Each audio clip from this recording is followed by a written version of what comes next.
आज मुझे सूचई देवी कृषक मान बजेट करा कृषि उपर अधिक गुरुत्व दि जाए कृषक मैंने आत्महत्या कर माँ मान सुभद्रा योजना विभिन्न नामकरण करा विभिन्न नाम रे नामकरण करा नारी मान सशक्तिकरण करने व्यवस्था करा माँ मैंने आज बस लोअर पीएमजे जातु देखिए सरकार से गुरुत्व बहन करना युवक मैंने आज बेकार से गति श्रमिक खटुंट बहु लोकंर विदेश भी प्राण जाऊँगी आने भी कष्टकर बेपार हो विभिन्न दिग को आपड़ ने दरदाम ठारू आरंभ कर शिक्षा स्वास्थ्य एवं गमनागमन सब विपर्यस्त अवस्था अच्छी तेणु ये जो बजेट आनी गत बजेट जहाँ सरकार पारित करते एपर्यंत तार अधा पैसा खर्च कर पारि ना तेणु आशा करुँच ये बजेट बोध ओडावासी मनरे जो उत्साह भरवा कथा से उत्साह रहा सी बजेट भी से निराशार परिणत खर्च हो पारे आप निजे ही अनुभव कर गत थर बजेट जो अर्थ से पारित करते भल बजेट बोली से ही कहते आज पर्यंत से अर्थ को खर्च कर पारि ना आज जो अर्थ को आनी कहते विभिन्न दिग को लेकिन से बजेट कर गोटे चिराचरित प्रथार बजेट जी भी सरकार को आसतु ना कहीं जो से बजेट कहती बाहबा नापी से विभिन्न व्यवस्था तैयारी करते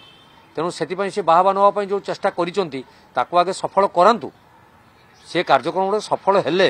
जो जनमानस आसो ना सरकार जो पूर्णांग बजेट कर कार्यकारी है बोली से जाए समस्ते ग्रहण करेंगे जे सरकार जो कार्यक्रम कर लोकर हित साधन कर लोकों काम ही लगे देखु मु तो बहुत कथा कहले सरकार को भी माने समालोचना हो कि कहवाई बाध्य होता पचारूँ से कथा अतीत कौन योजना नाला कि अतीत सरकार कौटी टे त्रुटि एम आज बसी ना तो ये सरकार बर्तमान कौन कर ठीक से भाई सुभद्रा योजना गोटे माँ मान आड़ को चेयर को सुरक्षा देवाई व्यवस्था नुहे तो ये जो बाहागर 12 कोटी टंका कथा आप कहते बजेट से रखिंट एटा किए नब दलीय कर्मी ने ना प्रकृत में झील मान बाहागर एटा खर्च हम एटा क्या रेफरेन्स हम किए कर जदि से प्रकार आप योजना करने कथा सरकार चिंता कर मत लगुच सारा ओडिशा 12 कोटी टंकार बजेट पर्याप्त नुहे देखु गत सरकार जो जो कार्यक्रम करते एवर सरकार ताकू बंद करदे व्यवस्था अच्छा कि सी बुझीपार ओडार स्वार्थ साधन ओडार स्वार्थ रक्षापी कौ कौ कार्यक्रम कले ओडावासी लाभवान हो पारे दल लाभवान हवा कथा बर्तमान चिंता कर आवश्यकता ना कि सरकार बोधे मत लगुच कौटि ना कौटि टे व्यतिक्रम कर दल मुहां होती दल को माइलेज देवाई ये बर्तमान बाहबा नापी व्यवस्था तैयारी करशार स्वार्थ को एत विशेष गुरुत्व रही ना मोर देखु जल समस्या तो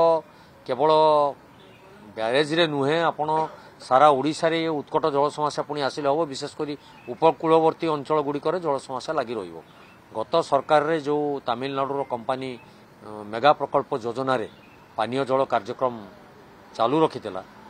आम तो जानी नु हठात गृह गोटे उद्वेग प्रकाश पाइला सी कंपानी को 90 ରୁ 92% अर्थ प्रदान करा सारी निर्वाचन पूर्व किंतु ग्राउंड लेवल को जातु आप देखिए 30 ରୁ 40% काम एपर्यंत विभिन्न पंचायत संपूर्ण हो ना तो ये कि प्रकार सरकार अतीत चलूला एबेकार सरकार से प्रति एपर्यंत जत्नवान नहीं ना मत लगुच जो आपंकर ग्रीष्म एवं बैशाख मासरे जो आसव ताती आसव असह्य ताती सेतबेले जलर कष्ट अनुभव हम एवं ओडावासी निश्चित जल पाइबार वंचित हेबे बोली मोर जहाँ जना पड़ुछि तेणु से भी सरकार एपर्यंत गुरुत्व बंद करना कही हेनी से हाथ में जो सरकार अच्छी सप्लीमेंटारी बजेट करके पास कर पारती कि एपर्यंत से कार्यक्रम किसी हाथ को नहीं ना पूर्णांग बजेट आलोचना हो सारापर वितर्क हो सारापर तार रहस्य बाहर निर्देश बाहर जे कौन कौ आड़ को कौ दिग को बजेट गति किए आपको कहला कांग्रेस भाग रखुना बोली कांग्रेस संख्या अनुजाई समय जी आसूँ आम से उपस्थापन करुचु निश्चित भाव करुचु आम लोकों स्वार्थपाई लोकों ये लोक प्रतिनिधि हिसाब से बसुँ ये आमर दलर माइलेज आम बसिनु निश्चित दि जाऊँगी जी समय मिलूँ से समय भितर जहाँ उपस्थापन आम करने कथा सरकार को सचेतन करने कथा आम से कार्यक्रम कर